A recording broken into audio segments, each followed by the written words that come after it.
ask for and lets me get what I want for myself. I don't think he's really interested, but on the other hand, he wouldn't refuse me anything. As far as I can tell, we have some sort of unspoken agreement that I keep quiet about not officially existing, and in return for being able to do more or less as I like on the island and buy more or less what I like in town, the only thing we had argued about recently was the motorbike, which he said he would buy me when I was a bit older. I suggested that it might be a good idea to get it in midsummer so that I could get plenty of practice and before the skiddy weather set in. But he thought there might be too much tourist traffic going through the town and the roads around in the middle of the summer. I think he just wants to keep putting it off.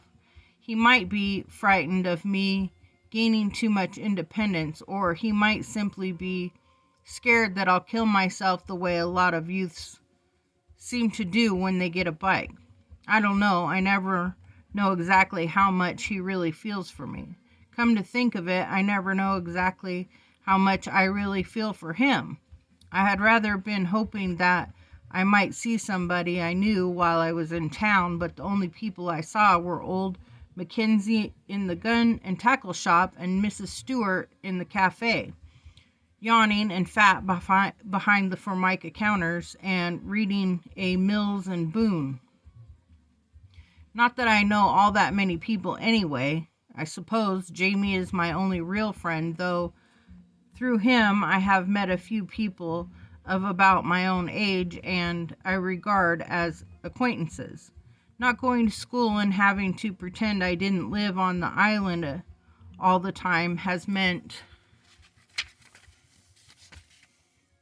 that I didn't grow up with anybody of my own age, except Eric, of course, but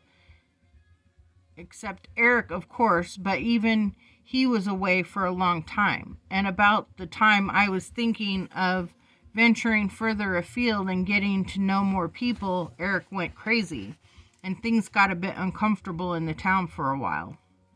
Mothers told their children to behave, or Eric Caldame would get them and do horrible things to them with worms and maggots. I suppose was inevitable, the story gradually became that Eric would set fire to them, not just their pet dogs, and as was probably also inevitable, a lot of kids started to think that I was Eric, or that I got up to the same tricks, or perhaps their parents guessed about Blythe, Paul, and Esmeralda whenever they would run from me or shout rude things from a distance, so I kept a low profile and restricted my brief visits to the town to a taciturn minimum.